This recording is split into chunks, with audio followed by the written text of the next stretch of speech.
Okay, good morning, everyone. We will call to order the Lancaster Criminal Justice Commission meeting, Wednesday, June 14th at 10:03 a.m. Roll call. Commissioners Brown, Present. Harris, Present. Herr, Present.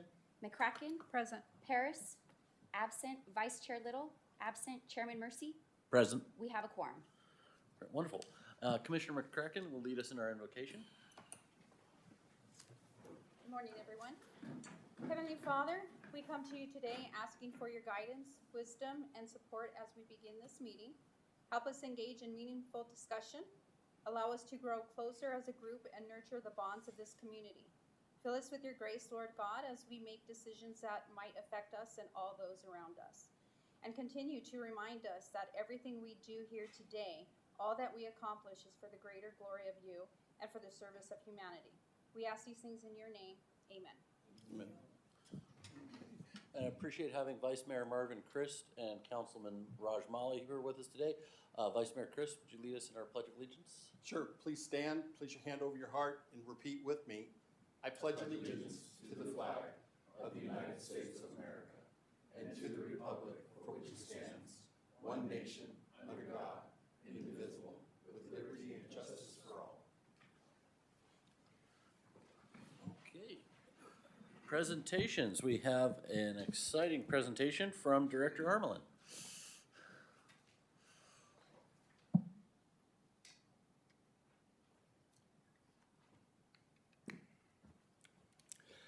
Good morning, Commissioners. It's good to see you today. We're really excited. We want to talk to you about our forthcoming drone program today.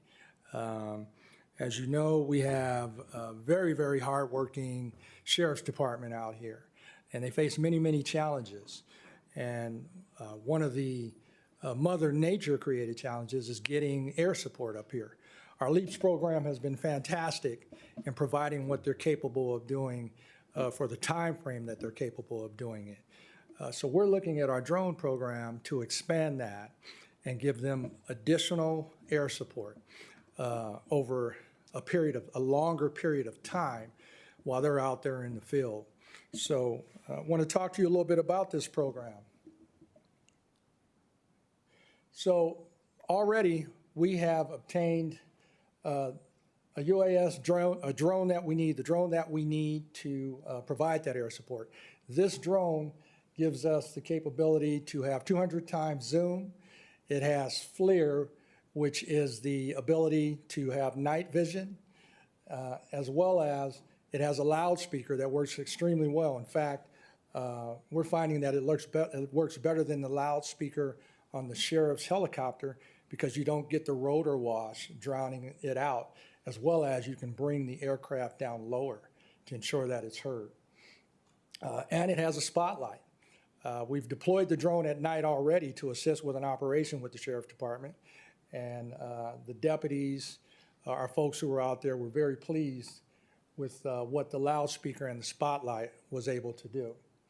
The other great thing is streaming capability. So we have the ability to take that image that the drone is capturing and send it to any device through the web. Now, obviously, we're going to control that stream, and it's going to be accessed by the devices that we or the Sheriff's Department determine should have it. Oh, didn't get the pre-lead into the video. So I want to show you a real short video that kind of shows what the drone can do, and I'll talk a little bit while it's going.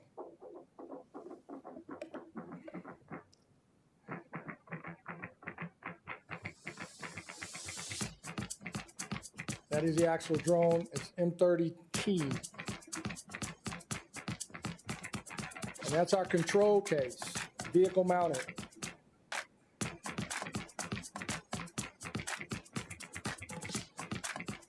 Steady gimbal, the drone has the ability to fly in winds greater than 40 miles an hour.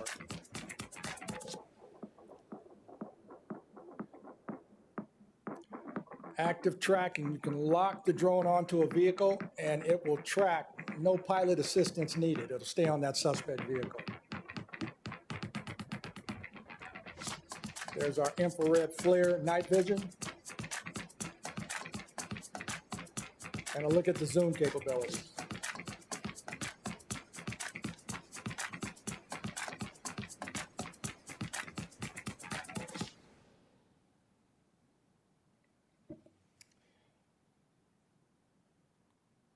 So this type of air support is the wave of the future. Here's an actual operation that we used the drone on at night just recently. As you know, we have a special problems team or a special projects team, and we're dealing with illegal after-hours clubs that open up in the city and can be a cause for violence. This is one that was located right near Lancaster and Yucca. And that's, we put air support up for the deputies so they knew what they were rolling into before they went into to secure the location so that we can then serve an inspection warrant. Here's some images that were captured that night from the drone. Unbelievably, maybe 100 yards away from the place, unfortunately, a person was hit while crossing the street. And so we were able to go over, kind of give air support for those deputies just to ensure they didn't have other individuals coming up or vehicles while they were trying to deal with that medical emergency.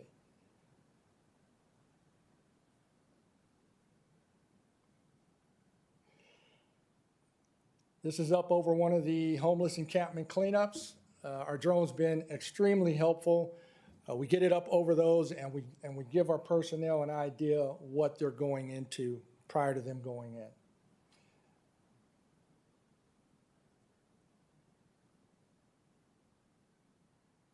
That gives you a look at how the zoom capability works right there. And this is just it used in one of our city events, the Glow Party. So these things truly are the wave of the future. With them, we are projecting that we'll have the ability to provide air support to an event or our law enforcement officers for anywhere from 8 to 16 hours. And our cost yearly should be around $130. And that cost basically, $130, $140, and that cost basically is the price of the pilots, the observers, and maintenance on the equipment. So it is a very cost-effective way to provide air support. We're going to give you guys a little live demonstration right now.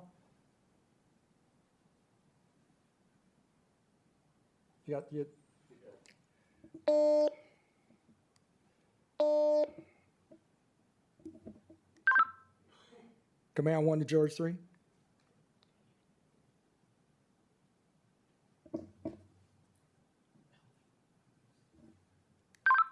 George 3, you copy? Hey, Command, can you go ahead and send me Arrow regarding on-call for you on Kettering and Fern, please? 10-9 your location? Kettering and Fern. Command 1 copy, unco-op, Fettering. Viper 1, you up, Viper 1? Yeah, go for Viper. Viper, George 3 is requesting air support, Kettering and Fern regarding unco-op. He's on a traffic stop. Can you deploy, please? Copy that, deploying.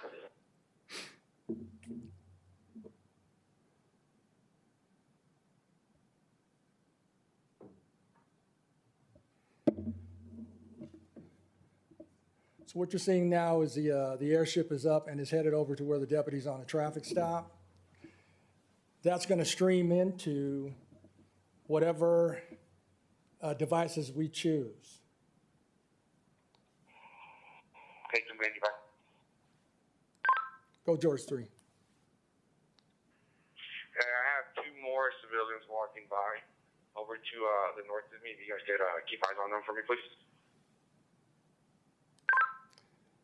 10-4, Viper 1, put eyes on the 2 individuals walking up from what looks like the south.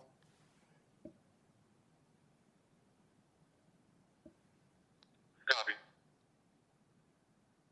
So the field personnel have the ability, obviously, to radio in what their needs are, and we'll be able to bring that over to the drone. But the drone pilot will also be monitoring radio so that they can adjust. Command personnel as well, because they'll be watching live at the station, can give direction if they should notice something that's happening.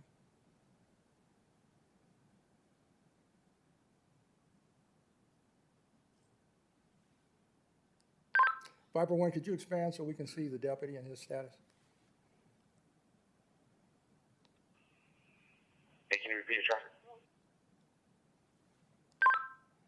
Yeah, Commander Viper 1, expand. Thank you. Copy that. Viper 1, can we get a view from the north of that traffic stop? Copy that. Getting visual now.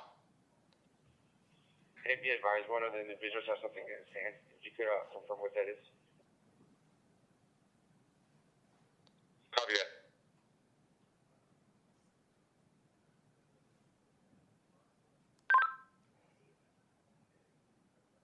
Commander George 3, Viper 1 zooming in now. The individual appears to have a radio in his hand. No weapon visible at this time.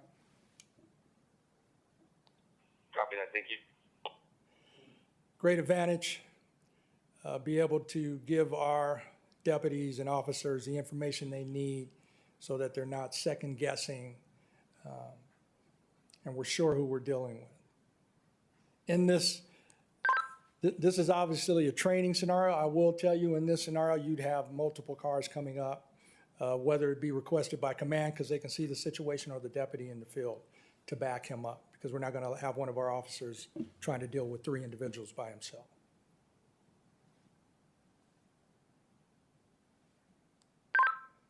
Command 1 to George 3, what's your status? Hey, we're good. Thank you. 10-9, was that code 4? Yeah, if the individuals don't have anything in their hands, then we're going to be go for it. All right, 10-4, we're going to recall Viper. Viper, please return to base. Viper, return to base. Copy. Returning to base.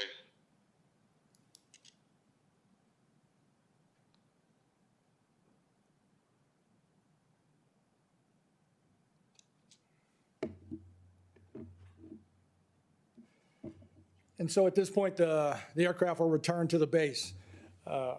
What we're setting up is we're going to have 2 airships. We're going to have 3 airships once we've made our full purchase. But shortly, we're going to have 2 airships that are going to be vehicle mounted. These vehicles will be on patrol throughout our city. They'll monitor the calls for service that are going out, and they'll also be available to receive direction and calls for service from the sheriff's desk. They'll move in the area of where they hear risky calls or potentially violent calls, or calls where we think the deputies are going to need air support. They'll start moving in that direction just on what they hear over the radio. They get within a required distance, and they can self-deploy, or they can certainly wait for the sheriff's department to say, hey, we need you to deploy and get air support overhead. So that's pretty much the program in a whole. We're really excited about it, and I'll be happy to answer any questions you may have. Yeah, a couple questions, if you don't mind. The first being is how high can they take the video from? When that video they just took, how high was it, and then how low can it go? Andrew? There's a song in there somewhere. I can answer that. Can you hear me? Our pilot is actually on right now, so he can go ahead and answer your questions. It's another advantage we have with this system. Go ahead, Tim. So it's about 150 feet up in the air.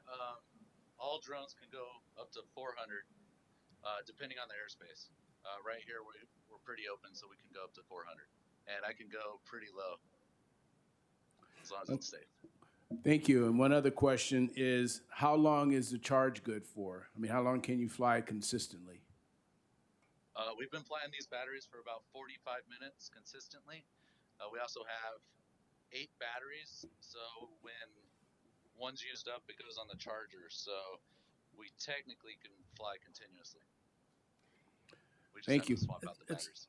And I think it's, Tim, how long is a battery change out? Obviously, there's fly time to get to you, but how long does it take you to actually change a battery out once the drone's on ground? About 15 seconds.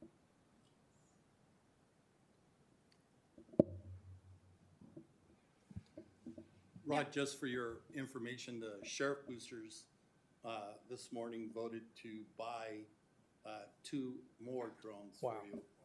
Wow. So you'll have 2 more drones added. Wow, that's fantastic. Thank you, sir. That is going to be extremely helpful. That could take us to 4 drones, at least 3 drones up, and our plan is to have 2 active drones up. We're figuring out the hours that we'll actually deploy. Obviously, we'll talk with the captain and figure out what hours and days are best for him. But we're envisioning being able to deploy our system at least 5 days and having it up for somewhere between 8 to 16 hours. So we're extremely excited. That is very helpful, sir. Thank you. So this program, drone program, is active now. It's up in the air. It's absolutely active now. We're just waiting on a couple of things with the sheriff's department. They're going through some approval processes right now, but we are prepared to deploy a drone now, and we can have one up now for 8 hours tomorrow. We are, from time to time, using it for operations now that the city are involved in, like the one I just showed you. So, and I think we're close to where we're going to get the blessings to deploy it with the sheriff's department as needed.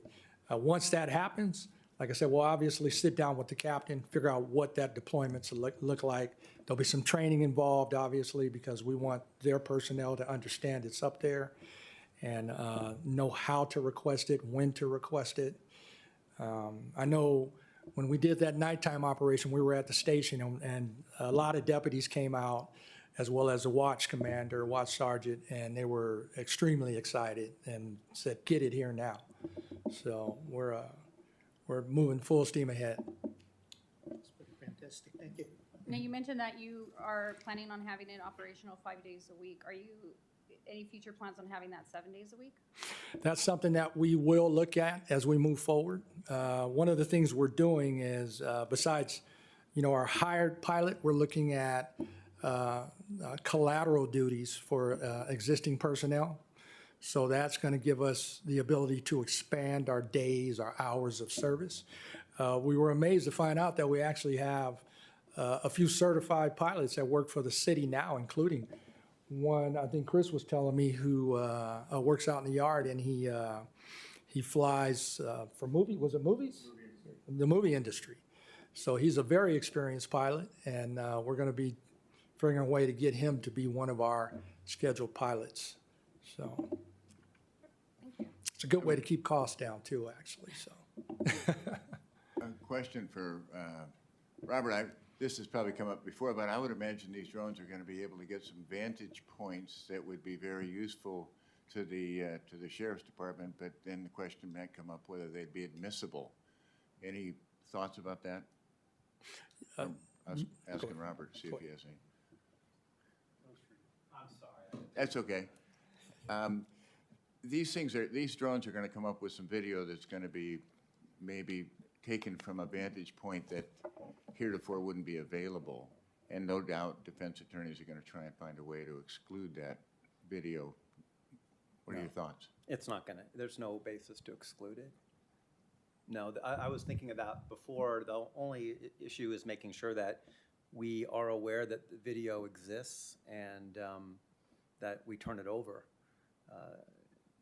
Obviously, if it contains exculpatory information, we would be deemed to be in possession of that and would have to disclose it.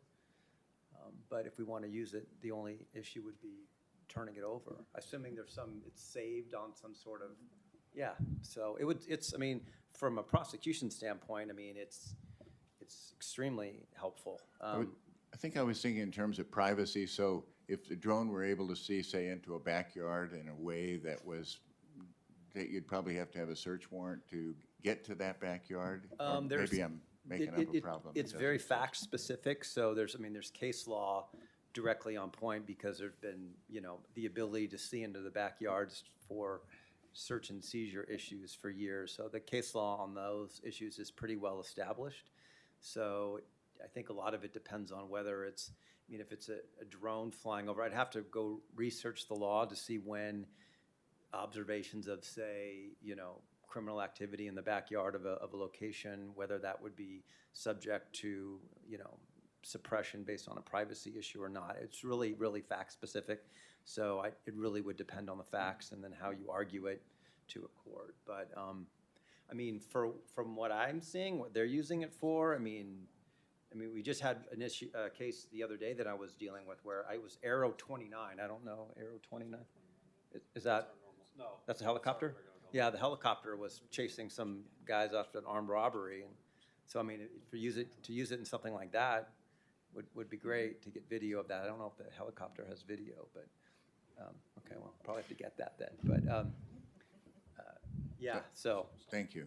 Yeah. Rod, that's terrifically interesting stuff. I'm amazed, for example, you can see whether one of the deputies in that video has a wedding ring on. The detail is unbelievable in terms of what somebody might have in their hand or tucked into the back of their pants. It's terrific. Yeah, and that truly is what I think is the most significant purpose, just as with the LEAPS program, that we find ways to use it to make it safer for our law enforcement out there on the street, our law enforcement officers. And I just wanted to add, we've already had a scenario where we had a judge who wanted additional evidence or a view, who actually ordered us to fly over a location and get video from a backyard to be used in a case. So that area has been approached already. The other thing is the drones will only record once directed to. So, and if there's some evidentiary value, so that would really be based upon the sheriff's department saying, we need footage, we need recorded footage of that. Otherwise, we're going to simply fly overhead and look and give them an image of what we're looking at. Once they direct us to record, that's when that will happen. How long do you keep the recordings for? I think our storage time is, what are we doing, Andrew? If it's evidentiary, it's going to be dependent on their case because it'll be edited. So it'll be whatever the sheriff's department does for evidence. But our standard retention too is 1 year plus a day. 1 year. Our standard is 1 year plus a day, but obviously, like Chris just said. This is terrific technology, and my guess is it's in its relative infancy, meaning I think we're going to see it get more and more interesting. Yeah, we absolutely are, and I'll tell you now, and John can absolutely speak on that. Other sheriff stations across the county are moving in this direction now, and in fact, he and I have spoken with Lost Hills and I think West Hollywood and others who are wanting to move in this direction. But the city of Lancaster, thanks to what we're doing, we're ahead of everybody and we're ready to go. So wanted to make sure you folks knew what's ahead. So be happy to answer any other questions. Does it have the capability of looking inside a building? So we actually are considering purchasing a drone that we can deploy inside of locations. I believe the sheriff's department already has this drone. We're looking at buying one for us, and they're relatively inexpensive. And it's a small drone that, believe it or not, this thing can go in, hit a wall, flip upside down. It'll flip itself back up so it can, again, deploy. For us, for the city, we see an advantage of having it with like our code enforcement officers. If we're sending them in to look at an abandoned house, we want to send it in to ensure they're not going in and going to encounter, some armed homeless individual or who knows what. So, but once we make that purchase, as long as the sheriff's department agrees and wants to use it, we'll absolutely bring it over for deployment for them. I'm not looking for the question is, can you look inside a building, not Oh. penetrate the building? But could he go to this building out here and look in one of the windows outside? He could fly it low enough, I'd imagine. Tim, you could fly it low enough to where you could look into a window if you were directed. But we'll end up having policies that are probably going to prevent us from doing that because of privacy concerns. Yes, sir. Tim, anything to add to that? Yeah, I could just change the exposure rating where you could technically look in a window, but it's pretty hard to do that. Using the smaller drones to fly in would be more ideal. Yes, sir. Any other questions? John, you got anything you want to add? Yeah, we fully support this. We're in the process of making sure that we're cleared through our county control over the oversight on that to use the program. As soon as they say yes, the next hour we're going to be using it. We do have what Rob was mentioning. Our Special Enforcement Bureau has small. They actually have 3 or 4 different platforms. They have a truck, like it looks like a toy truck. They have a ball. They have a small flying drone that they can insert into buildings. That's actually a great idea especially for city staff that has to go into buildings. When we're not available to ensure their security. If they wanted to make an entry under the bridges when they're doing their homeless cleanups, if they wanted to take a pass through there with the smaller platform, it's probably a great idea for safety. Of course, I'm rushing ahead thinking about how it would be useful to fire, to see, and public safety. There are all kinds of future uses that we could imagine. You know what? That's funny. You've always been intuitive on things like this. The drone actually, and Tim has a video of it. We didn't show it to you today, but the drone has flown over fires, and I believe it's with the infrared capability. I'm the last guy that knows IT, but this it gives the fire department the ability to see through the smoke and know where the real heat and fire is at. So we absolutely will be offering our services to the fire department too, if they're willing. We can deploy it and help. So You mentioned wind being a factor.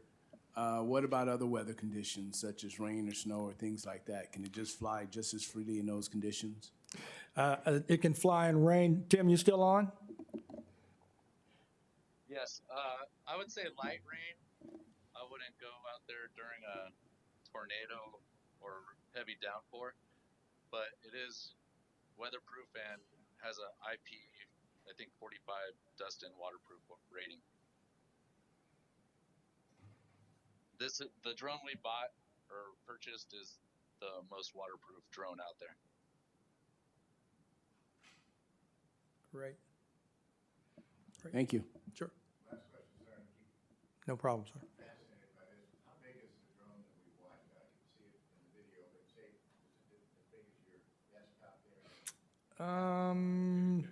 We can bring them out later after the meeting. It can be sitting out front if they want to look at it. Put it up? Yeah. Tim, pick the drone up, put it in the camera view so they can see it. Good idea. That's why you're the city manager.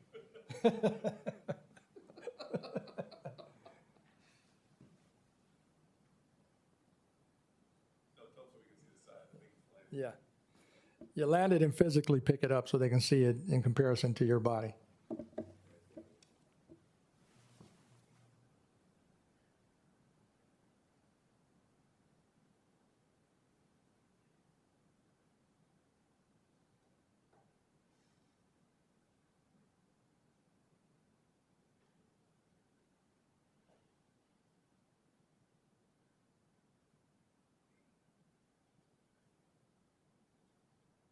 One second, let me just turn it off real quick.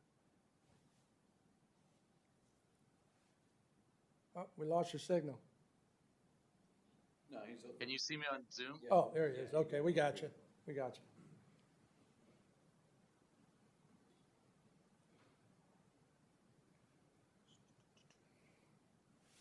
you.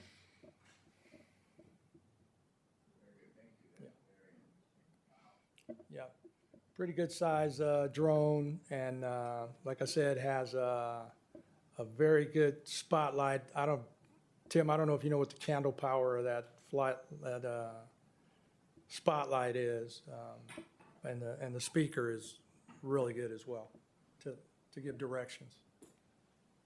I don't know the specs offhand, but we could bring it into the parking lot for anybody to see it after the presentation. Okay, yeah, we'll have it out there with the center, the command center that we have, and when you exit today, if you want to take a look at it, it'll be out there to take a look at. So, any additional questions? All right, thank you very much. We're excited about this, and we're going to keep you very well informed and aware of what we're doing. Thank you very much. It's an incredible technology and great way to use it. All right, appreciate that. Thank you. Okay, moving on to consent calendar CC1, approval of minutes. Is there any objection to approving the consent calendar as presented? Hearing none, it is approved. Commission staff presentations, updates, and reports. LA County Sheriff's Department.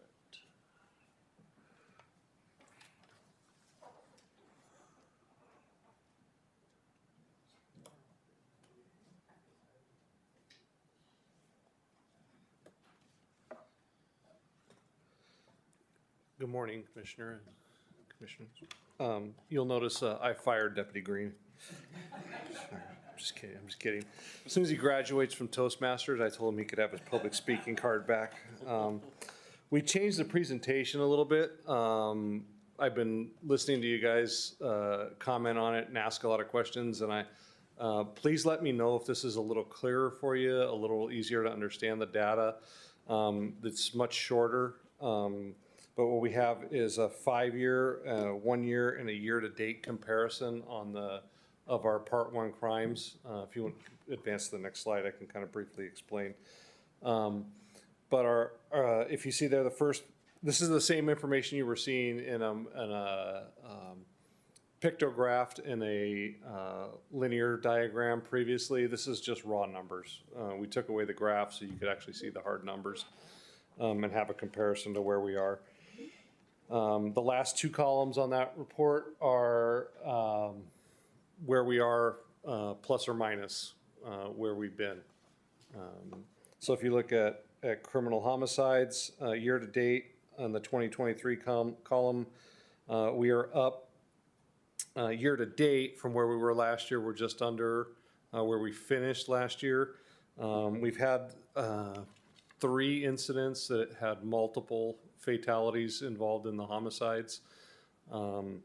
That's what's driving our number in that area. The good portion on that, I just met with the homicide investigators yesterday. All, including the most recent double homicide, all of our homicides have either suspects identified or in custody so far this year. So we have no outstanding suspects on any of these incidents. You can see our forcible rape number is down year to date. It's also down in our 5-year comparison. Robberies also are down. That's due to the hard work of our robbery team that is a city-funded item. The Lancaster team focuses on robberies as well as their other duties dealing with the apartment complexes and the other property owners. Our aggravated assaults are actually down this year to date, which I'm happy about. A lot of those numbers are driven by the aggravated assaults that we had last year in the schools. The incidents at the schools are down significantly, so that's helping drive our number down on our aggravated assaults. Our burglary numbers are up. These burglaries are not residential burglaries, they're commercial burglaries. So unfortunately that number is higher and that's affecting our business community. We're doing our best. We've been working with Rod and the city and their Business Watch program, the development of that and actually employing that. Our larceny thefts are down. Grand theft autos are up, unfortunately, and this year we can't really blame it on catalytic converter thefts because that catalytic converter theft number has gone down significantly. But what we did have was an organized ring of car thefts. We had a group of young men up here calling themselves the Kia Boys. They actually are internet famous. They figured out how to steal Kias and Hyundais, and they work themselves around the little push button security feature. If you have 30 seconds, you can search it online and look at the YouTube video. It's pretty easy to go get yourself a Kia or a Hyundai, specific models of them. And they were taking advantage of that. As they moved through their criminal enterprises, they became more brazen. They are actually responsible for some of the armed robberies and the shootings we've had at some of the convenience stores. We had a convenience store clerk shot in the face a couple months ago, and then another one shot in the back while he was fighting back against these robbers. These are the same group of individuals who were stealing the cars that drove up our numbers so far this year. We have 6 of the main players from that group in custody right now. They're juveniles, but they are still in custody. And they've had charges filed on them ranging from attempted murder to assault with a deadly weapon. They're staying in custody right now.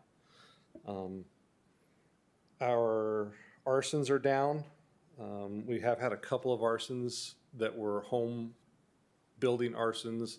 They were both related to mental health issues. The arsons were charged so that we could do the investigations, even though the suspects were in a mental health crisis at the time. The remainder of the arsons were warming fires and other smaller fires out in the wash areas.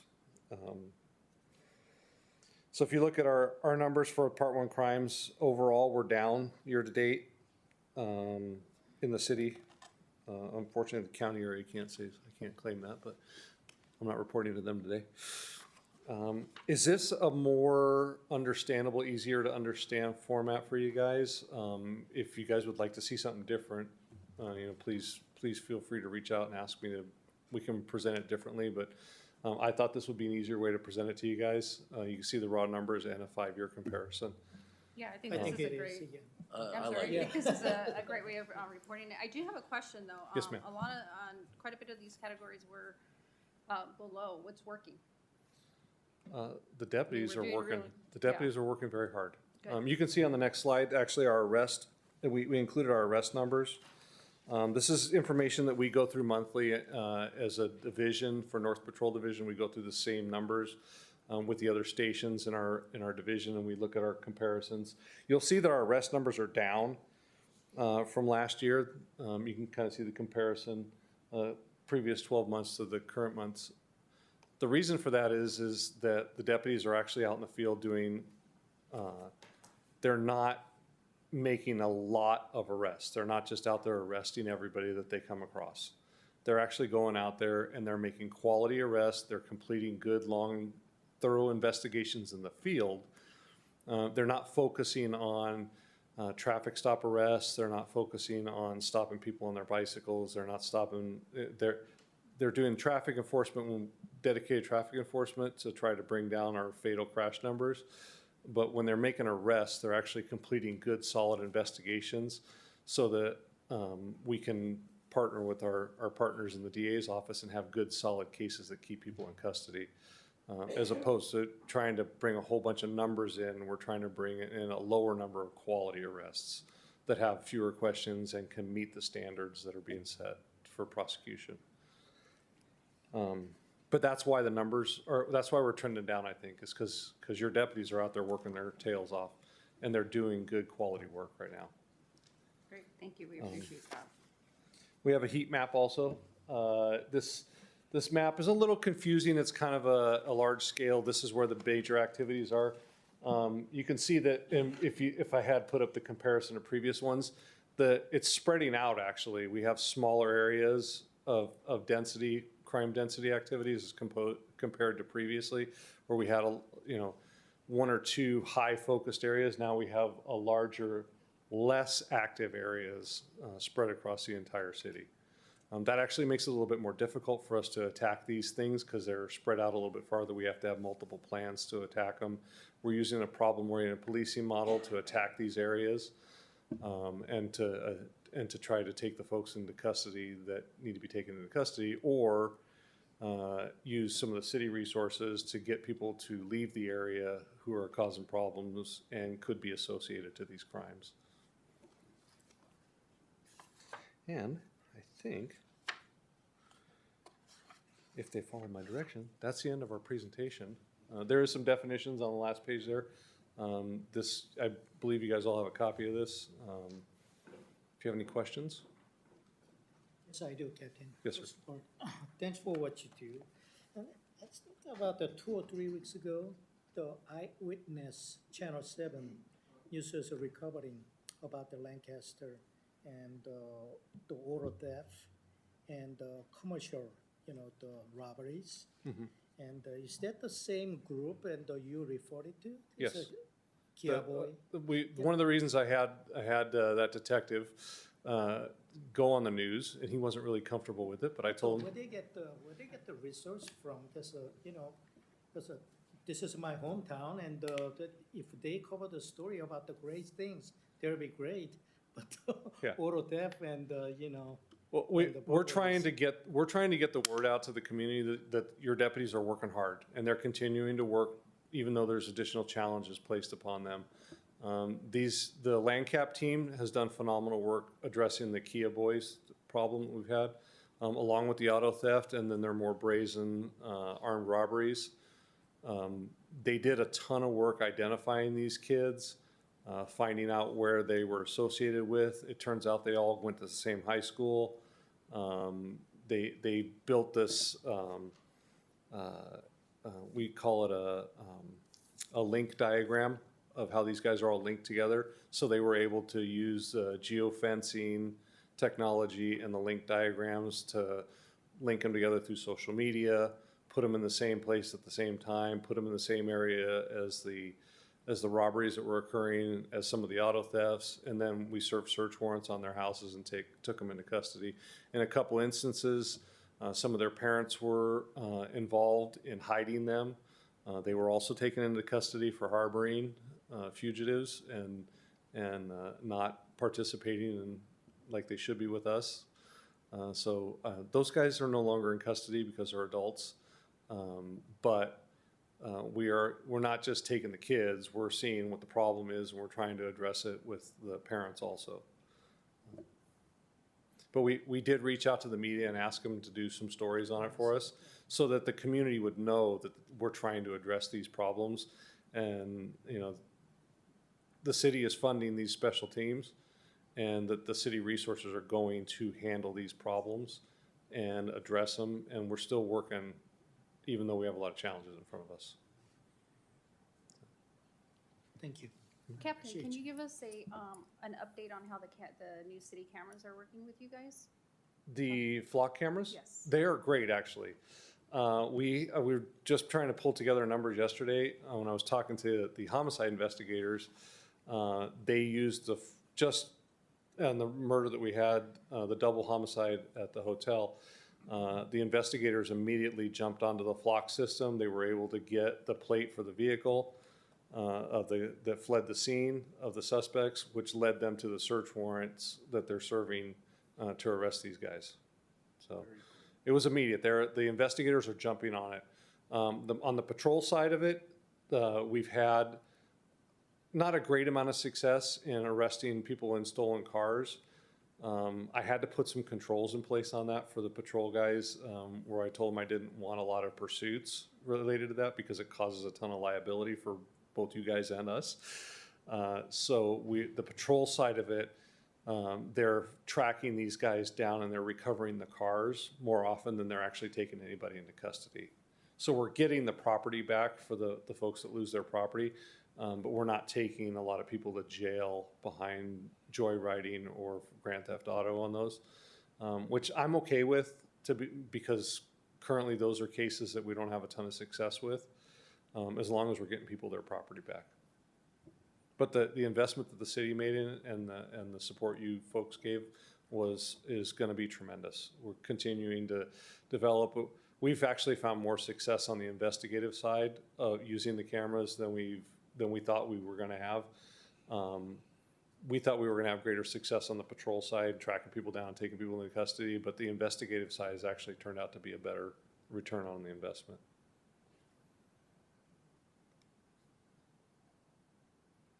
Any other questions?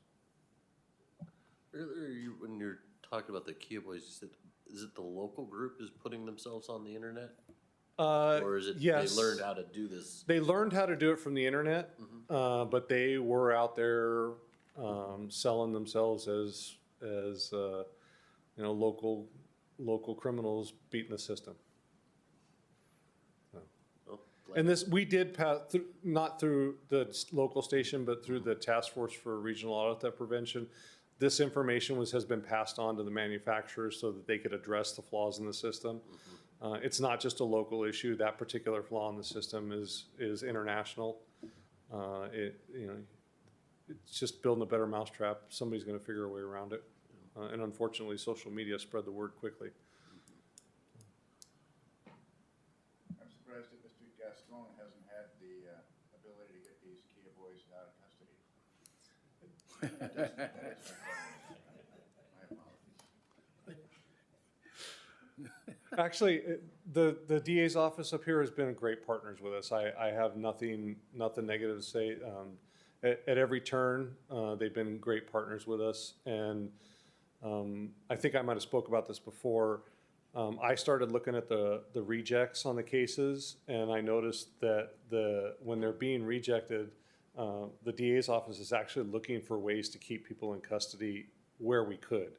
If they had a probation issue, if they had parole, if there was something else that they could keep them in custody for, they've been actually really good about doing that. So they may not keep them in custody on the case that we have, but they're trying their best to try to keep these folks in custody. I think, do want to say, I know we're aware, policies at the top from the political leadership, are not, criticism of that is not meant ever to be criticism of the frontline deputy DAs that are working real hard in our community. Thank you all for your time. Thank you. Thank you, Cap. Thank you. Okay, we have a LEAPS progress report.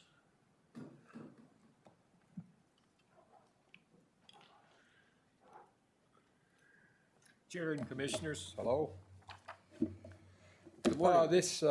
Since we last month's was, because the quorum was canceled, both of them are up there today.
We want to take a short recess? Oh, okay.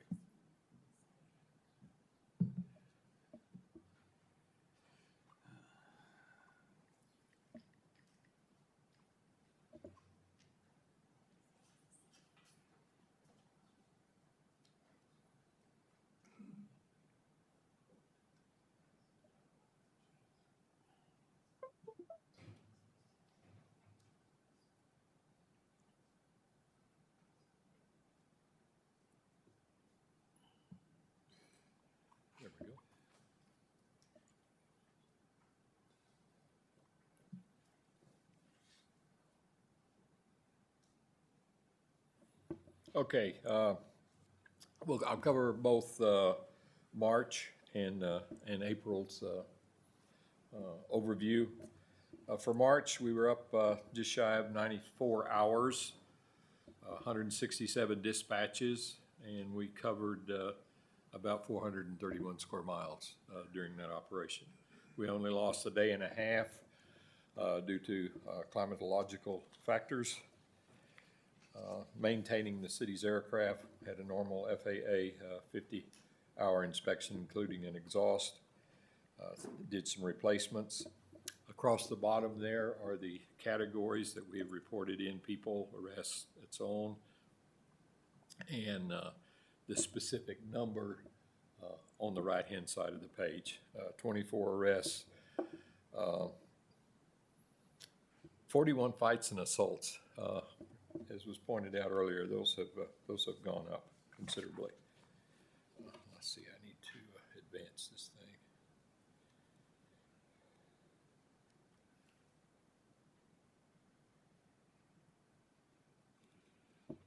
There we go. The area we covered was from Avenue D to Q6 and 205th East to 70th West. Covering items such as in the Los Angeles area, suspect shot themselves, and out at 205th, stolen vehicles were actually recovered. Had a trailer fire on Avenue F and Sierra Highway, and unfortunately on 10th Street West, we had a hit and run that was covered, supporting the deputies.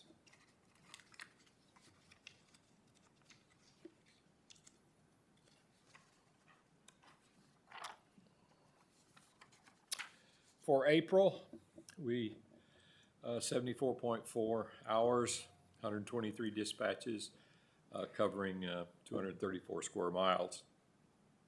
Only lost a half a day due to climatological factors.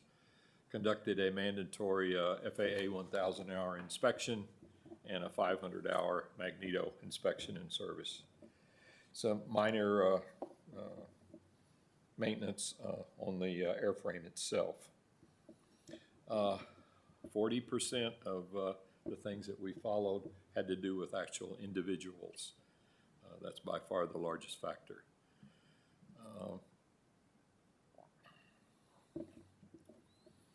Again, fights and assaults come up with the highest number. The highlights of that between Avenue D and Avenue L, 150th East and 110th Street West. A van on fire was reported and covered for both the deputies and LA Fire. There were assaults in a transient camp. They were covered. There was an individual that was actually assaulted by 5 people, supported a deputy there. Narcotic suspect, a foot pursuit, which we were able to support. And we did support the AV Poppy Festival for the department, with the Department of Public Safety, with displays and interactions with the attendees there. The one comment was people didn't realize that LEAPS was still up there and doing its thing. So, but it was very positive. That sums it up pretty much for March and April. Have you got any questions that I can help with? Thank you. Thank you very much. Thank you, sir. Okay, I don't think we have probation with us this morning, or highway patrol, so we'll go to the district attorney, Mr. Sherwood. Morning. These are the filing statistics for May of 2023, and that's compared to our running a yearly average. So arson cases, we didn't file any for the month of May. We file less than 1 per month, so that's pretty consistent. Auto burglaries, we filed 9. Yearly average is 11. Residential burglary, commercial burglaries, we filed 5, so yearly average is 9 per month. Criminal threats, we filed 7. The average is 4. Drug sales, we only filed one drug sales case. We average 3 per month. Domestic violence cases, only 4, down from our yearly average of 9. Evading hit and runs, we filed 2. That's our yearly average. Felony assaults, either with or without a firearm, those were up for May. We filed 22 felony assault cases. The yearly average is 13. Felony DUIs, we didn't file any for the month of May. We average 1 per month. Grand theft, we filed 3 for the month of May. Our yearly average is 5. Illegal firearms, we filed 17 illegal firearm cases. The yearly average is 16. Murders or attempted murders, those were high. We filed 6 of those cases. Our yearly average is 2. Robberies, we filed 8. The yearly average is 7. Sex crimes, either involving adults or children, we filed 6. The yearly average is 6. Vandalisms, we filed 5. The yearly average is 4.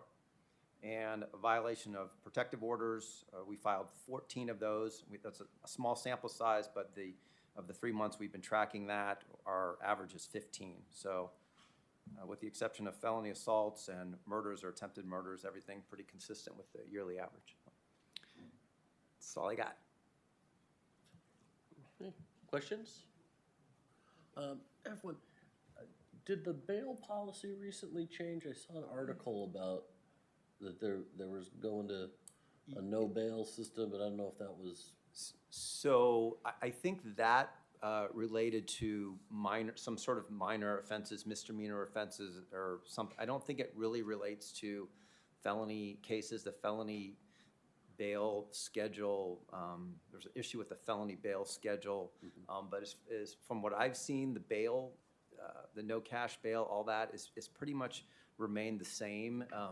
The judges do set cash bail for the most part. I try to encourage our lawyers. Normally, under our policy, we try to argue for no bail where there's a risk to public safety, and that tends to be where our argument, we tend to have to make our argument along the lines of releasing them would be a risk to public safety.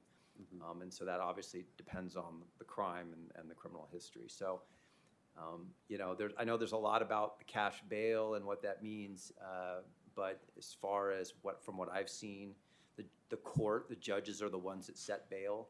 They do still tend to set bail, but I will say there's a lot more people out of custody on cases that traditionally they were not out of custody on. So. Okay. Thank you. Any other questions? Okay, city attorney update. I don't believe we have a city attorney rep. Any more for public safety? Director Armelin? Excuse me. So we've been doing a lot of things, and first what I wanted to do was just take a time to introduce my new assistant director, and I think some of you may have met him already, Chris Roberts. Chris, just jump up real quick. Chris is fantastic. I mean, I got lucky to pull this guy in. I'm just gonna have him tell you a couple things about himself really fast. Hi, Commissioners. Chris Roberts. I am retired LA County Sheriff, and I do have a 20-year career with them. Worked in investigations, supervisory roles, and of course patrol. And then also after that, engaged in the technology community, or industry. Did that for a while, found out that I am not a business owner. And then I went to Butte County and did a lot of emergency management and school safety focused work there for the last 3 years. And very happy to be here. Thank you. Welcome. Well, welcome. Welcome. So like I said, we've been doing a lot of things. Chris is a really big piece, and he's, helping us out a great deal already. And as you can tell, we are going to be, from this point forward, known as the Twin Towers of Justice. So understand that. We're moving into the hiring process now for our manager, which is going to be our sergeant over our Lancaster City Hybrid Police Department. I wanted to share with you what our badge is going to look like. This is actually the mayor's version of our public safety badge. The actual other badge will read police department. So, I think it's a pretty nice looking badge. So we're excited about that. We're getting ready to move forward with the hiring of our police officers. So you'll see something coming out about that soon. We have to start now because when you're hiring actual policemen that are going to patrol the streets, it's a quite extensive hiring process. You have to make sure you get the right individuals. And so we're going to take our time in going forward through that process. Our special projects coordinator has been really busy. As I mentioned with the drone, we shut down another illegal after-hours club. This one happened to be not far from here, right there near the corner of Yucca and Lancaster Boulevard. This place opened up at 1:30 in the morning and ran till everybody went home. There was some concerns with violence, obviously unlicensed, alcohol sales, you name it. It was called the Boom Boom Room, is what the name they had given it, and we found it, in our investigations and from complaints. So there was actually a rate that was associated to that location as well.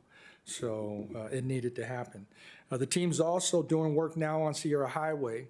They went out and they did a survey of Sierra Highway, and we were surprised to see some locations were uncooperative and didn't want to speak with us. So, but the ones that did pointed out that we definitely have prostitution concerns, some gang concerns, some violence. And this information is great because we're going to use it to build our plan, working with our brothers and sisters from the Sheriff's Department to address the issues out there. We've already started dealing with one property. We're about to start dealing with another one. And also the Sheriff's Department recently went out. I can't remember the name of the team that does the prostitution stings. Human trafficking unit. Human trafficking, okay, you're right. And they went out and did a John sting, basically, and I don't know the numbers, but I know they left out of there saying, yeah, service is needed. They took 12 into custody that night.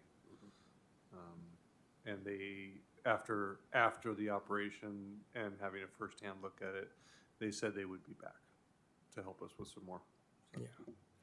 We will have further activity in the Sierra Highway area. We will be doing additional John stings. We will be doing some rescue operations, as they're termed, of the ladies that are working out there. There's some programs that they bring to the table that we've been asking them for a couple of years now to come and do. Now they've seen that we actually do have a need for it, so they're going to bring some of their programs in that will help us do some good work for the folks that are out there being forced to do this kind of work. Yeah, we're actually partnering with a couple of DA investigators that are assigned to the area that deal specifically with human trafficking, so that's outstanding. I also want to pass on that we just, our grants team just obtained a grant just recently. We were notified that we're going to get $282,000 from a state-funded CHP grant, which comes from the cannabis tax, and it's going to be used to address impaired driving. So we're really excited about that. That goes into play July 1, and we have some plans in place. Most of it's going to be used towards education, educating the public and getting them to understand what the problem is. We are working on the pocket bike problem now, and these are those little mini bikes that you see running all over the city. We're working with the Sheriff's Department. We're coming up with an enforcement plan to deal with that, and we're actually producing some videos. There's a deputy in particular who has been aggressively dealing with that issue. We're going to get him to help us, and we want to get something out to the parents to let them know, understand, your kid's going to get a ticket. You're going to have to go to court with them. That bike you just spent probably $1,000 on is going to get impounded. You got to get it registered to get it back, which means you're not going to get it back. And we're also going to take a look at possibly coming up with some ordinances and other things to help us address that issue because it is dangerous and there are a lot of them out there. So, and that includes the dirt bikes, doing the wheelies down the street and all of that. So, just something else we're targeting. And then, lastly, I want to tell you that we've been working with the DA's office and we've improved our restitution process. We assigned collateral duty to one of our people. She's working fantastically with the DA's office, and she started and has already gotten back close to $100,000 in restitution. So we're going to continue down that road as well. So, and that's mainly graffiti, things like that. So, any questions? I did have one question, and this goes for to all the commissioners as well. What kind of report can we get generated to talk more extensively about our homeless situation? Is there something we can get provided to us on what our homeless population is like, where is the general location of them, and what we're doing to try to eradicate? I mean, obviously it's a nationwide problem, but I didn't know whether this is the right place for it or not, but I wanted to throw it out there. Understood. It's a really good question, sir. We can certainly talk and come up with some type of report we can provide you so you understand what the problem is out there. We have a team that goes out and addresses it, as well as the sheriff department does, and they are in communication. So being able to kind of give you what we're seeing and where we're seeing it at, we can certainly do that. I'll also add that we just moved one of our positions into our homeless and mental health social services side, and that just started a week ago or a week or two ago. You all are familiar with her. It's Kim Doris. She's usually here at the meetings. So we're getting her geared up to come up with solutions and to see what we can bring from the city side to address these issues. I'll also tell you that we recently had heard of a few other individuals who were contacted who claimed they had caught the trains up. So, our council members are incredible.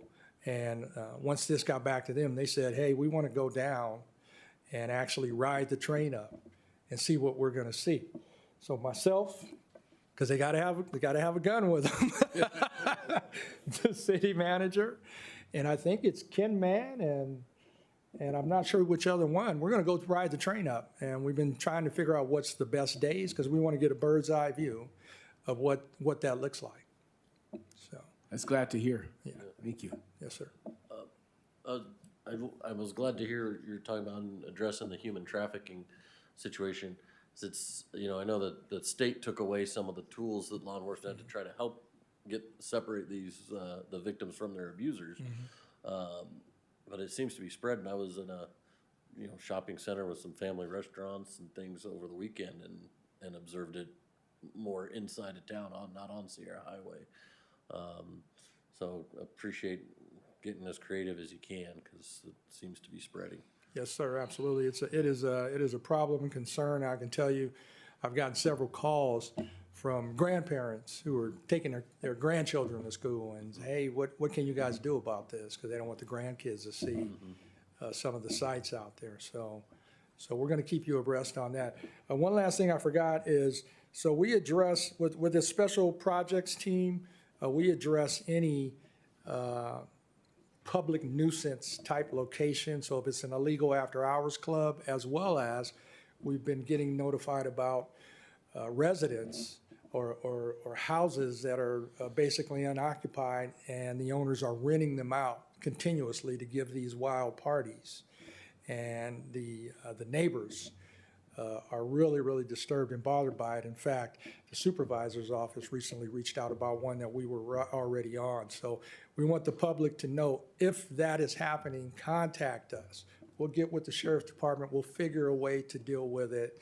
And that starts with contacting the owner and saying, okay, what are you doing? Are you having a string of happy birthday parties for your many children? Or are you trying to profit and disturbing your neighbors. We're not going to allow it. We're going to address it if it's the latter. So, all right. Thank you. Thank you. Thank you. Okay, State Legislative Office update, Senator Wilk's office.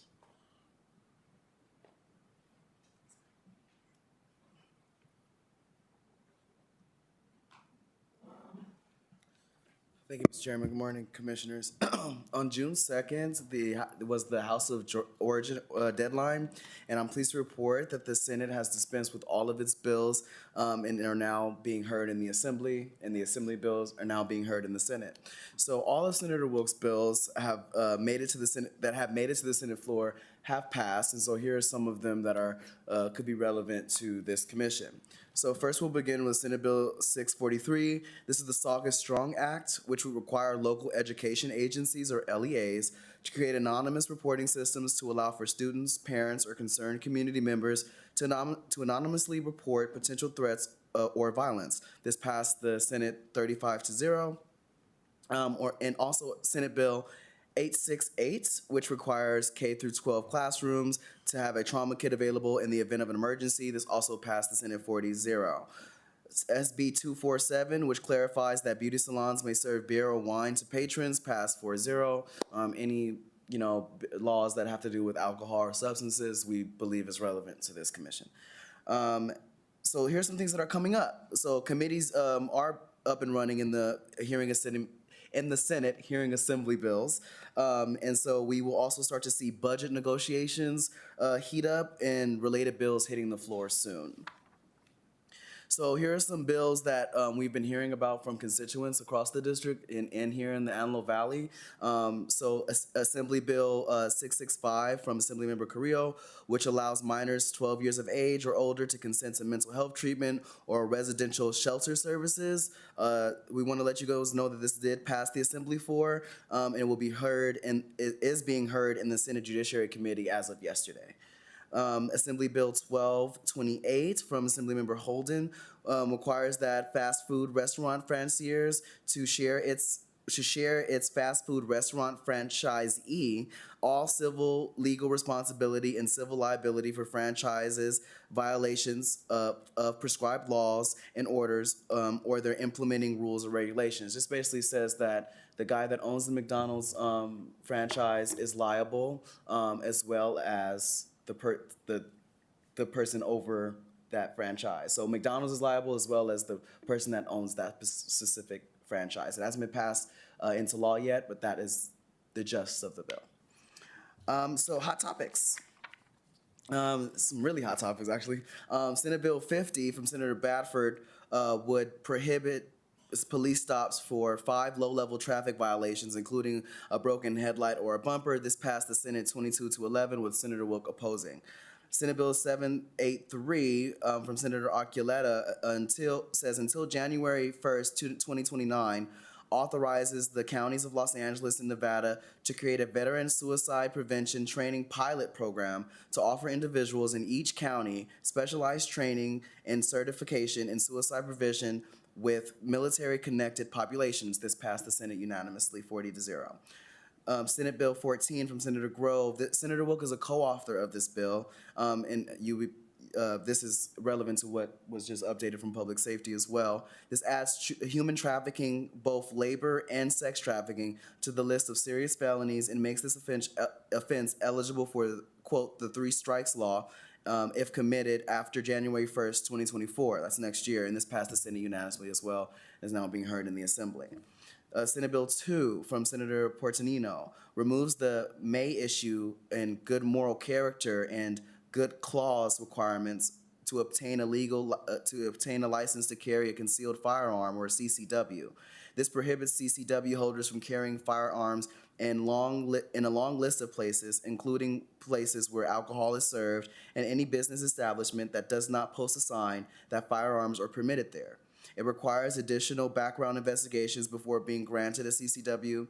It expands the list of misdemeanor crimes, the conviction of which results in a prohibition to own or possess firearms due to and include misdemeanor convictions for carrying a concealed firearm. carrying a loaded firearm or carrying an unloaded firearm in a public place or public street. It expands requirements for obtaining concealed weapon permits, including additional fingerprinting requirements. It increases fees for obtaining firearms, ammunition, precursor parts, and anything pretty much associated with the CCW. So it basically makes it almost impossible to get a CCW. And this passed the Senate 29-9 with Senator Wilk opposing. Another hot topic is Senate Bill 58 from Senator Weiner, which decriminalizes the possession, cultivation, transport, ingested, and, quote, facilitated or supported use of specified hallucinogenic substances, including DMT and some other substances that I cannot pronounce, that I've been trying to pronounce for a week. But basically hallucinogenics, shrooms, it stops at acid, but those types of hallucinogenics, this bill would decriminalize having those and using those and transporting those and disseminating those. So that's all I have for you today. I'm available for any questions. And again, we are available for any bill comments or bill ideas. It would have to be for any bill ideas would have to be for the next legislative session. Thank you. So with all those fees, the Second Amendment still exists, but only for the wealthy. Pretty much. Yep. Any other questions? Thank you. Thank you. Okay, thank you. Next up, Mr. Goodman with Assemblymember Carrillo's office.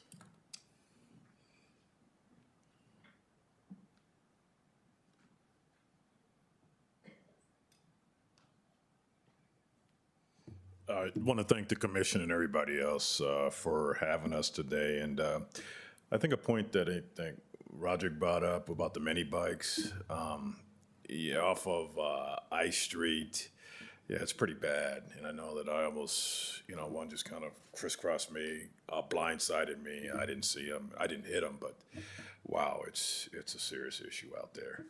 Giving you some heads up. So I want to give you a couple of the bills that are going down the line through the session. Assemblyman Carrillo had 10 bills that were actually kind of progressing along through the Senate right now and actually passed the Assembly for itself. AB 448, which is the foster youth reunification bill, is one of the bills that are actually kind of progressing down, which would actually have social workers kind of go out and seek family members for foster kids as opposed to them going into the system there, have family take over. AB 542, self-storage auction noticing, is another bill that's kind of proceeding along. AB 555, which actually impacts a lot of the preschool around here, to have public schools for 3 years old. The bill seeks to increase the access and expand opportunities for children in the California State Preschool Program, and it really impacts a lot here. Let's get our kids in school earlier so that there won't be track other ways. AB 744, CTC data acquisition is another one that's progressing. AB 843, EBT theft and benefit replacing, has passed the Assembly. AB 965, batch broadband permits, just recently passed the Assembly. AB 1332, municipal ADU catalogs, is now headed into the Senate. AB 1376, mental health detention liability, is actually progressing along. So those are kind of the bills, 10 of the Assemblymen's bills that actually were out there today that are now progressing to the Senate. And as of just what Sean stated, that if anybody has any ideals, we accept any and every ideal from everybody. Please set up an appointment, schedule an appointment with our office so that you can schedule an appointment with staff and then eventually schedule an appointment with the Assemblyman so he can kind of work it out with his legislative team up in Sacramento. Thank you for having us here today. Thank you, sir. Mrs. Balch with Assemblymember Lackey's office.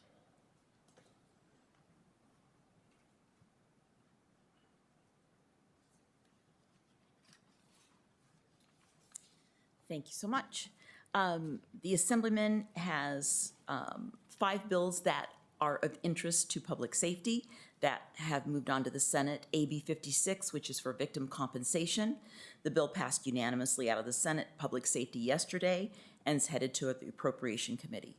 AB 898 requires counties to report detailed information on assaults and other injuries inflicted by wards in juvenile detention facilities on staff. The bill passed off the Assembly floor and is awaiting referral in the Senate. AB 1126, the cannabis universal symbol. The bill passed off the Assembly floor with 79 aye votes and is headed for the Senate Business and Professions Committee. AB 1544 improves communication regarding substantiated child abuse investigations between law enforcement and child welfare agencies through the Child Abuse Central Index, or CACI system, and that bill is awaiting referral to the Senate. AB 1616 reprioritizes local cannabis grant funding to reflect the need to focus on the statewide problem of unlicensed cannabis activity, and the bill is also awaiting referral at the Senate. 2 bills that the Assemblyman was proud to help stop. One, AB 93, a bill that banned the practice of consensual searches, a tool that law enforcement has used frequently to uncover critical evidence. That was stopped. And then AB 742, the bill that substantially reduced the ability for law enforcement to use canines to de-escalate situations. It didn't affect bomb or drug sniffing dogs, but it did affect the de-escalation, which is one of the most important ones. So the Assemblyman was very grateful to have helped stop that. We did hear from the author that he would be bringing it back next year, unfortunately. Also, your request to connect with the CDCR. I talked to Ms. Stenbeck when I came in, and she hadn't heard from them, so I did send that to CDCR, and they replied immediately. So that should be coming up in one of the future meetings. Wonderful, thank you. Thank you so much. Anybody have any questions? Thank you. Okay. Next up, public business from the floor, non-agendized items. This is the time to address the Lancaster Criminal Justice Commission on non-agendized matters. Speaker cards can be found on the back table of the council chambers. Individual speakers are limited to 3 minutes each unless a different time limit is announced. State law prohibits the commission from taking action on items not listed on the agenda. Thank you. Okay, we have one card today from Mr. Dave Paul.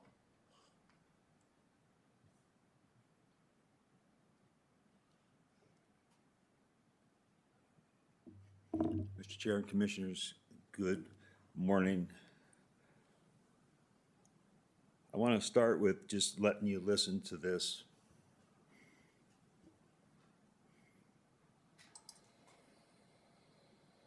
I'm going to stop calling you a white man. And I'm going to ask you to stop calling me a black man. I know you as Mike Wallace. You know me as Morgan Freeman. Black History Month you find ridiculous. Why? You're going to relegate my history to a month? Oh, come on. What do you do with yours? Which month is White History Month? No, come on. Tell me. I'm Jewish. Okay. Which month is Jewish History Month? There isn't one. Oh. Why not? Yeah. Do you want one? No. I don't either. I don't want a Black History Month. Black history is American history. How are we going to get rid of racism and stop talking about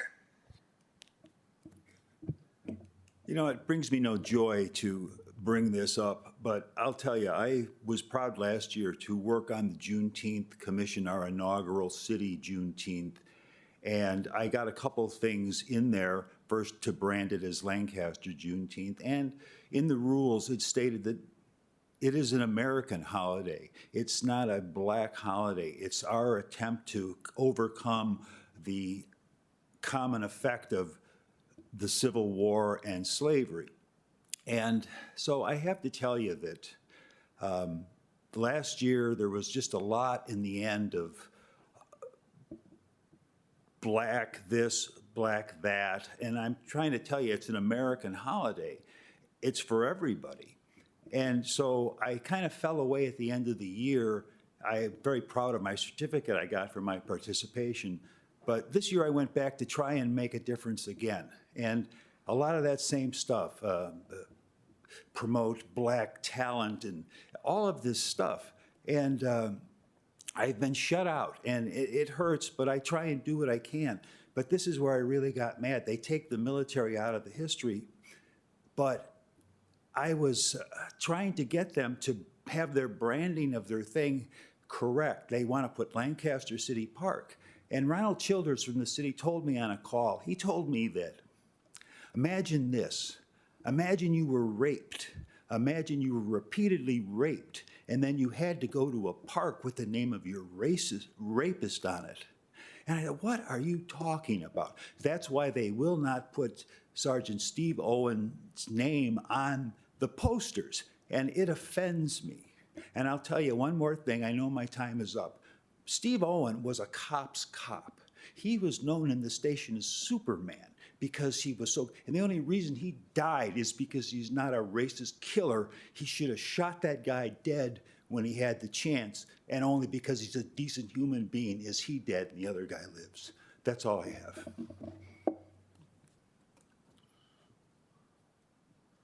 Okay, that is our only public comment. Commissioner comments, Commissioner McCracken, Commissioner Hurt, Commissioner Brown, Commissioner Harris, none for me. So just thank you, everybody. And with that, we are adjourned until Wednesday, July 12th at 10 a.m.